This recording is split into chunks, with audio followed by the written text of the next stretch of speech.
Now, from the home of the 2026 Winter Olympics and streaming live on KWQC Plus, this is a KWQC TV6 News Update. Welcome back to our Olympics special edition of KWQC Plus. Good afternoon, I'm Chandler Bradley. Today, the Team USA women's curling team competed for a bronze medal. What is curling? They make it look so easy, don't they? How's it done? Well, KWQC's Joey Danya and Kevin Core went to Cedar Rapids in an attempt to master the sport. We're going to do guys curling here before the end of the night, all right? Is this technique right? No, that is weight curling. Oh, okay. Curling is basically chess on ice, or maybe shuffleboard, people refer to it as. You're throwing a 42-pound rock down about 150 feet into a house, kind of the bullseye or the target. Stone going forward, foot merge in, blast out. The ultimate goal is to get more stones closer to the center of that than your opponent. Stretch that stone out to me. You're looking good. Wow. You got it. I'm ready for Milan. The technique for releasing and throwing a rock normally is you're kind of getting into like a lunge position and you're just sliding down that ice and pushing it forward. Can you get your hip down any lower? Oh, probably not. If you can't do that, and we have plenty of curlers who can't, either they've had knee problems, things like that. We also have a stick that you can basically throw it with. We also have had wheelchair curlers, and they use a stick. So it's a really inclusive sport. I'm coming right at you, Brad. Extreme close-up, whoa! The team that has the stone closest to the center gets a point. Only one team can score a point. So if you have one rock closer to the center than the other team, you get 1 point. If you have two rocks closer to the center than the other team's rocks, you get 2 points, and so on. Sweep. Sweeping makes the stone go farther and generally straighter. For someone trying it for the first time, number one is just, be careful the first few steps you take on the ice.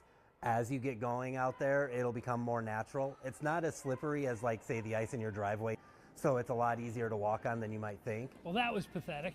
Take those first few steps slow, but once you get out there, you'll get the feel for it pretty quick. I can already tell I'm going to be sore tomorrow. Like he said, I've got a lot of muscles that don't get used. Oh, no, that's weak. No, that's good. Sweep it. You're going to have to sweep like you've never swept before. Sweep. Well, Phil, I know we're too late for the 2026 Olympic Games, but do you think Kevin and I could maybe make it to the Olympics in 2030? 2030 is always a possibility if you start now. So you're saying there's a chance? There's always a chance. I read you. Maybe not a very good one, but. We're going to take a break now and check in meteorologist Deanna Rodriguez with a look at the weather. Deanna, how are things shaping up out there on this Saturday evening? Well, the weather isn't so bad here across the area. I mean, we are seeing a little bit more of those blue skies here, and it's definitely noticeable here on our First Alert Camera Network in Burlington, even in Dubuque and in the Quad Cities area.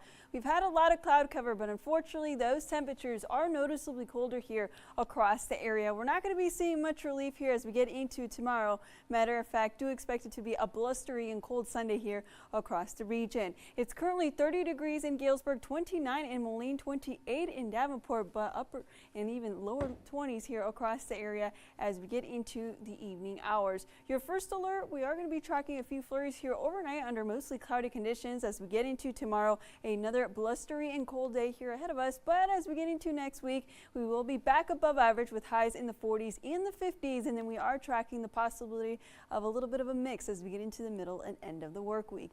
Exact track is showing a lot of those cloudy skies are going to be taking here over the late night hours, along with a few flurries possible. No major accumulations are expected, but we will be seeing a little bit of some cold sunshine as we get into our Sunday, and then mostly sunny skies as we get into the beginning of the work week.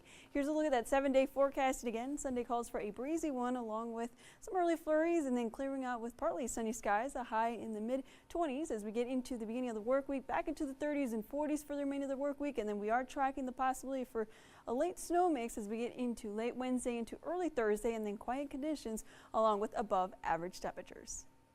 All right, Deanna, thank you. Coming up, we're going to take a look at where Olympic gold medalist Tessa Janicki came from and preview the men's ice hockey game. We'll be right back.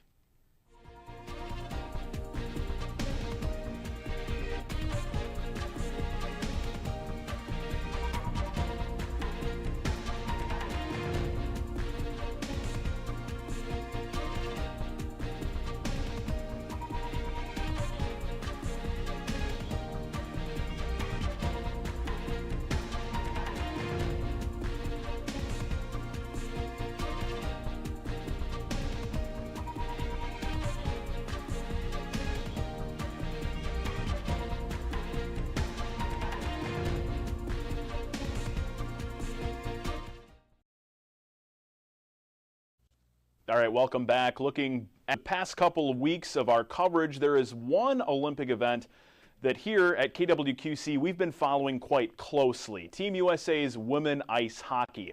One of the team members is Tessa Janicki, a Northern Illinois native. Before the Olympics started, KWQC's William Ingalls spoke with Janicki's former coaches about training the now Olympic gold medalist. At 4, I mean, you know, we were lucky to keep them corralled and on the ice. That was the challenge for Tom Stoffaker, Adam Bullhoser, and Blaine Einbeck when they met a young Tessa Janicki on this ice nearly 20 years ago.